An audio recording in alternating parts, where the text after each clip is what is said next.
Assalamualaikum sahabat petani Indonesia.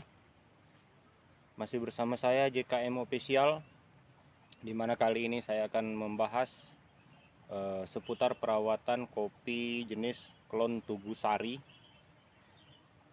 Namun sebelum tips atau cara-cara perawatan kopi Tugu Sari saya lanjut, saya mohon bantuannya untuk mensubscribe channel saya JKM Official, like, komen, dan share video dari saya apabila berguna dan bermanfaat bagi teman-teman petani kopi Indonesia. Oke teman-teman, saya akan menjelaskan bagaimana cara merawat kopi Tugu Sari agar dari tahun ke tahun produksi buah itu selalu lebat atau tidak begitu berkurang dari tahun-tahun sebelumnya. Karena teman-teman, kopi jenis Tugu Sari ini kalau saya perhatikan dan hasil riset teman-teman pembudidaya kopi Tugu Sari, apabila sudah mengalami panen raya atau berbuah lebat, bahkan super lebat, maka kopi jenis Tugu Sari ini akan mengalami pengurangan yang signifikan. Dalam artian ada yang mengatakan pre beberapa tahun, 1-2 tahun baru kopi Tugu Sari akan mengalami pembuahan yang lebat seperti setahun, 1 tahun, 2 tahun sebelumnya. Sahabat petani kopi Indonesia, caranya adalah teman-teman, yang pertama kita mulai dari pemilihan pohon yang akan kita gunakan untuk pohon induk stek kopi jenis Tugu Sari. Pertama kita harus memilih jenis pohon yang besar ya teman-teman, seperti itu. Bisa teman-teman lihat seperti itu, jenis pohon yang besar. Fungsinya apa teman-teman? Jenis kopi Tugu Sari ini harus membutuhkan pohon induk yang besar, karena jenis Tugu Sari ini terbilang jenis kopi yang pertumbuhannya di atas rata-rata jenis klon yang lainnya, seperti Bagio, Darmani, GKM, dan banyak lagi yang lain-lainnya. Sehingga apabila pohon induk daripada Tugu Sari ini besar, dia akan mampu menahan beban yang cukup besar seperti ini ya teman-teman ya, cukup lebar, ranting pun besar-besar panjang. Dia akan mampu menahan beban yang ada di atas, bagian atas pohon, sehingga pertumbuhan akan selalu maksimal, selalu bagus. Yang pertama. Yang kedua teman-teman, pemilihan ranting pada awal. Oh ya teman-teman, sebelum kita meneruskan langkah-langkah selanjutnya, untuk awal carilah bibit-bibit klon Tugu Sari yang memang benar-benar kategori super, kategori bagus, super, yang nantinya akan berkembang dengan baik, akan tumbuh dengan baik. Karena pemilihan bibit stek baik Tugu Sari maupun klon-klon yang lainnya itu sangat berdampak dan sangat berpengaruh positif dan berpengaruh negatif pada pertumbuhan kopi selanjutnya. Apabila kita salah dalam memilih bibit klonnya, maka kegagalan akan semakin terlihat di perkembangan pohon kopi kita. Dan apabila pada saat pemilihan bibit setek atau bibit klonnya tepat dan benar, maka pertumbuhan kopi jenis Tugu Sari dan jenis tugu yang lainnya itu akan berkembang pesat dan pertumbuhannya pun akan semakin membaik dari tahun ke tahun. Selanjutnya teman-teman, perawatan apa yang harus kita lakukan? Kita pertama harus memelihara rumput atau lahan kita. Dalam arti kata, kita harus memperhatikan lahan kebun kita. Itu kalau bisa teman-teman selalu kita usahakan bersih. Bersih dalam artian rumput tidak ada, kita basmi, baik itu menggunakan alat-alat tradisional, alat teknologi, ataupun alat-alat seperti penyemprotan, racun rumput dan sebagainya. Lalu kemudian teman-teman, yang kedua, cara merawat ranting. Yang pertama, kita harus memilih ranting-ranting yang memang benar-benar ranting-ranting super. Bisa kita pilih yang namanya ranting raja atau kipas raja, seperti ini ya teman-teman ya. Kipas raja seperti ini contohnya. Ini contohnya yang dia seperti ini. Ini teman-teman ya.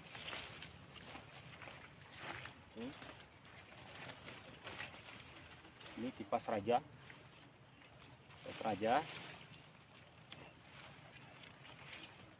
Lalu selebihnya untuk menambah bahan-bahan bunga atau kembang yang nantinya akan menuju proses pembuahan, kita juga harus memelihara ranting-ranting tunggal seperti ini. Ini ranting tunggal, ini namanya ranting tunggal. Ini teman-teman ya, ini ranting tunggal. Ini ranting tunggal, karena ranting tunggal ini juga banyak bahan-bahan atau ruas-ruas yang akan mengeluarkan kembang atau bunga pada saat proses pengembangan atau pembungaan menuju pembuahan. Lalu kemudian cara merawat yang selanjutnya bagaimana teman-teman? Teman-teman, pada saat bulan 10, 11 dan 12 itu kita mulai menyortir atau memilih atau memelihara ranting-ranting yang tadinya sudah kita persiapkan untuk kita rawat, agar perkembangan dan pertumbuhan ranting-ranting tersebut bisa panjang, subur, besar, dan bisa menghasilkan kembang-kembang dan bunga-bunga yang sesuai kita inginkan. Lalu teman-teman, kita harus membuang yang namanya tunas cacing seperti ini. Tunas cacing seperti ini ya teman-teman. Ini penting sekali. Penting sekali di kopi jenis Tugu Sari dan tugu-tugu yang lainnya. Ini sangat penting pembasmian atau pembuangan tunas-tunas cacing seperti ini, karena ini sangat berpengaruh pada proses pembungaan dan proses pembuahan. Lalu kemudian teman-teman, yang harus diperhatikan adalah pengurangan ranting-ranting pada saat produksi kipas atau pertumbuhan kipas itu keluar. Kita harus membuat kopi kita itu jarang seperti ini ya teman-teman. Punya perantara seperti ini, antara seperti ini. tidak terlalu menumpuk dan tidak terlalu bersilang-silang. Tujuannya apa teman-teman? Agar ranting-ranting yang sudah tumbuh bunga, keluar bunga, itu tidak tertutupi oleh ranting-ranting yang tidak berguna seperti ini. Ini ya teman-teman. Ini tidak berguna.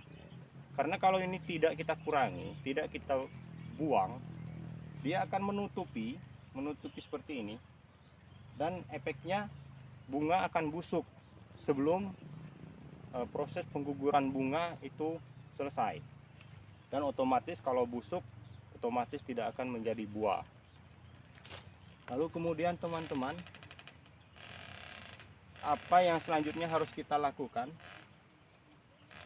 Kopi Tugu Sari ini untuk perawatan, setelah saya melakukan riset dan uji coba beberapa tahun, 3-4 tahun sebelumnya, ternyata kopi Tugu Sari ini pola perawatannya memang harus benar-benar ekstra. Dalam artian ekstra, harus benar-benar tercukupi, baik dari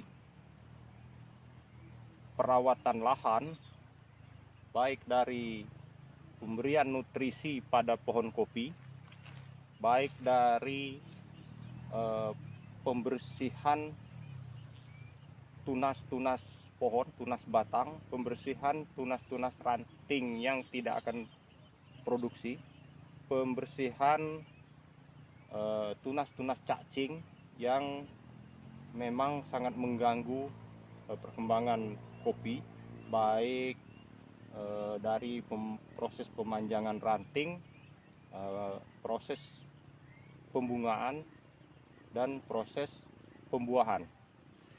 Itu sangat harus kita perhatikan. Yang pertama adalah teman-teman, kopi jenis Tugu Sari ini, pertama apabila lahan kita terlalu sering mengalami kebongkoran atau serut, maka kopi Tugu Sari ini akan sangat berdampak negatif.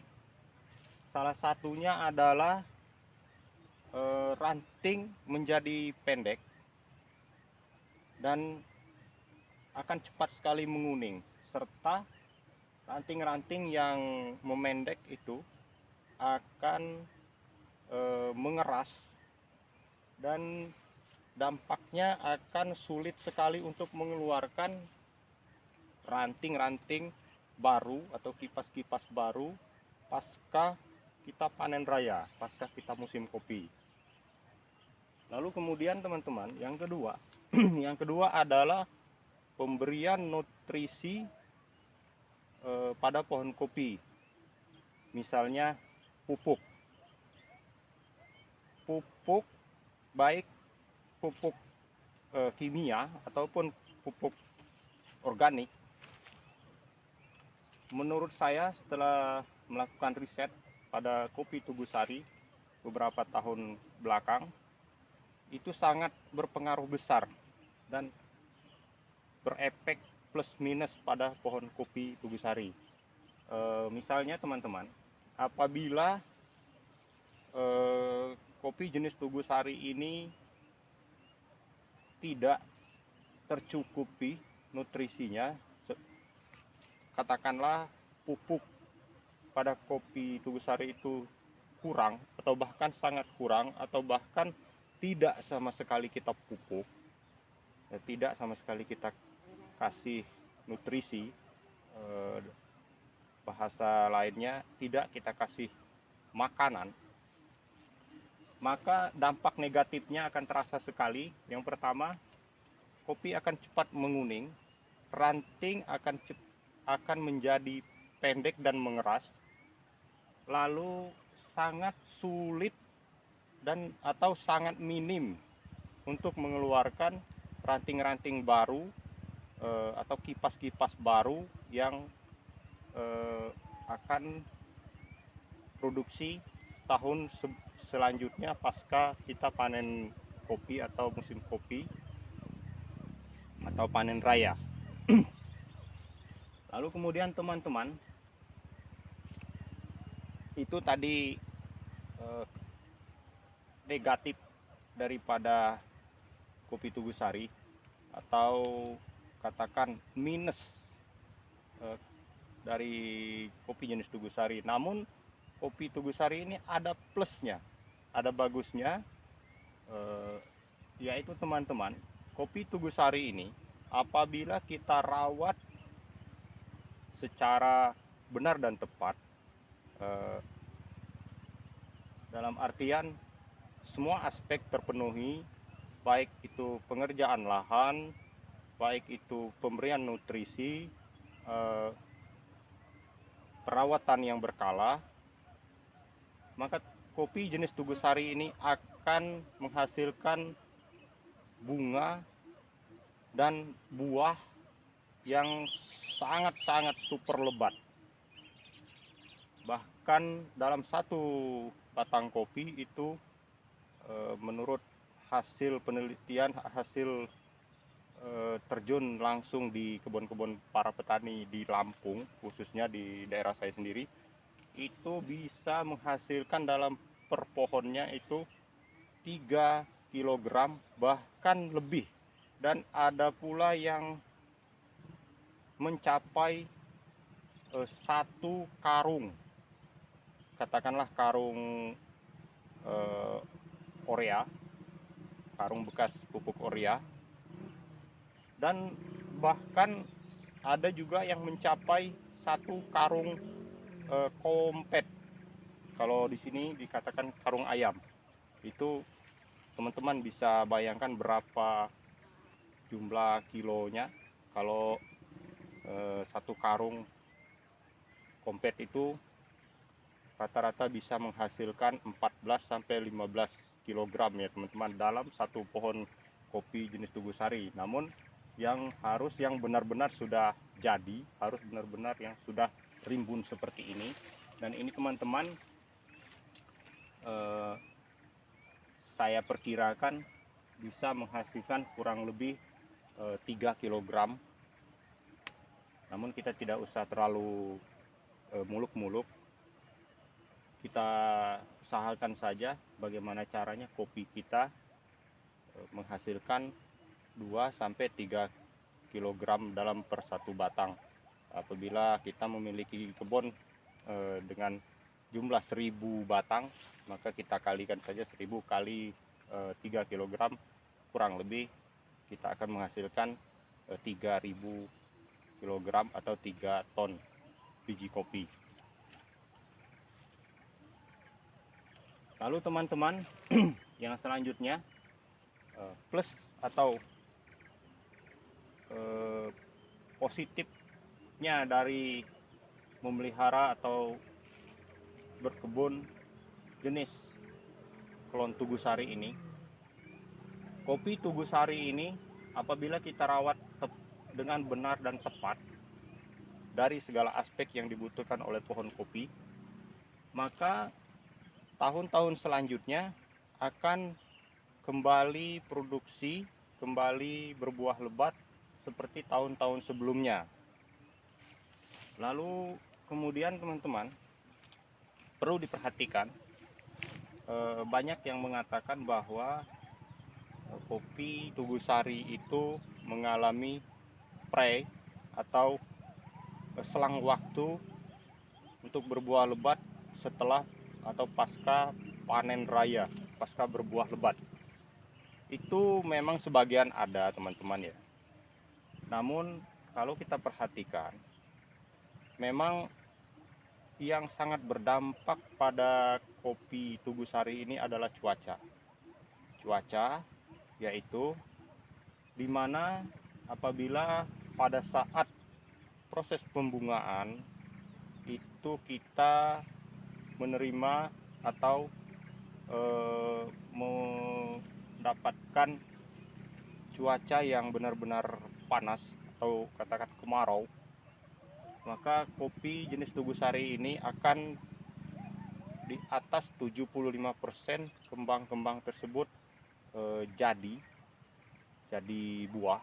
Dan apabila pada saat berbuah dan buah tersebut masih muda, kategori muda, kita mengalami cuaca yang panas, maka kopi-kopi tersebut akan tahan dan tidak mengalami kerontokan.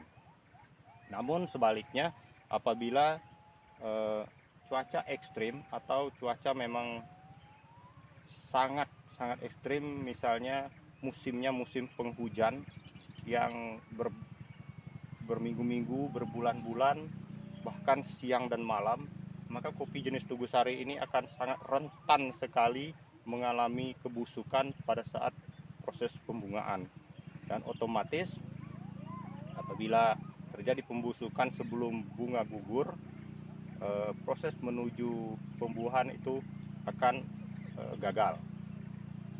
Lalu kalaupun masih ada yang jadi buah, sisa-sisa daripada bunga yang busuk, sisa-sisa bunga yang tidak menjadi buah, dan apabila pada saat sudah jadi buah, sisa-sisa tersebut mengalami cuaca yang kurang mendukung seperti hujan terus-menerus siang dan malam, maka buah kopi yang masih muda tersebut akan rentan sekali mengalami kebusukan, sehingga akan mengalami rontok atau kegagalan untuk proses pembesaran buah.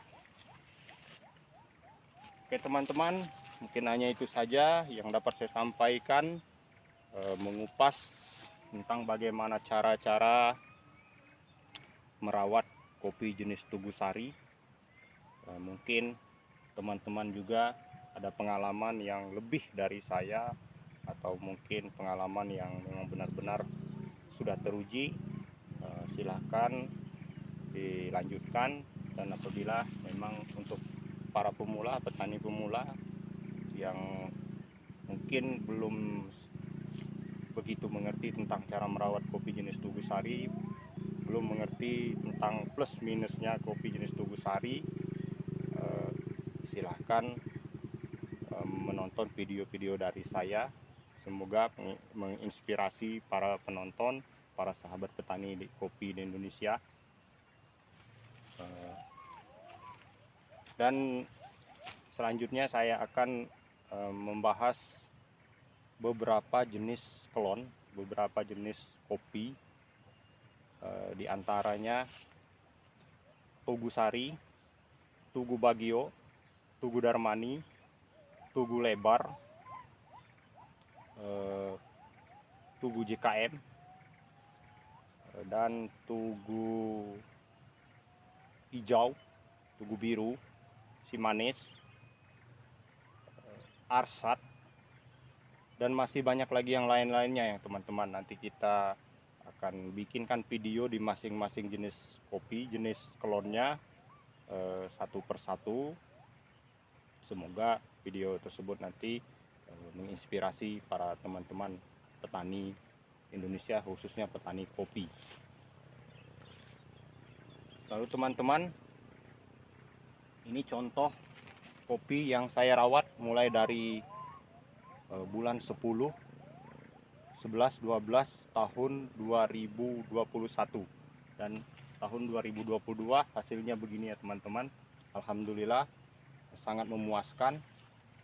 Ini teman-teman.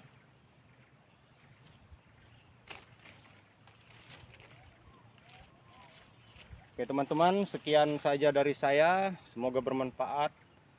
Dan sekali lagi saya mohon bantuannya untuk subscribe di channel saya, channel YouTube saya, JKM Official. Jangan lupa like, komen, serta bagikan video-video dari saya apabila video-video dari saya bermanfaat, berguna bagi teman-teman petani Indonesia, khususnya petani kopi.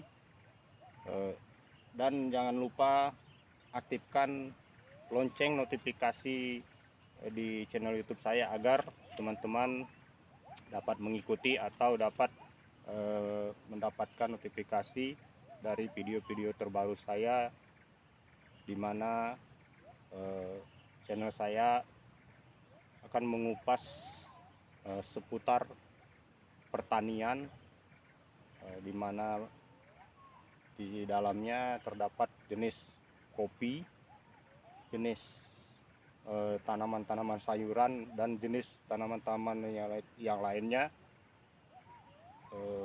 yang berkaitan dengan pertanian, teman-teman. Baik itu alat-alat pertanian, jenis-jenis tanaman, jenis-jenis pertanian, bibit, dan lain-lainnya, teman-teman.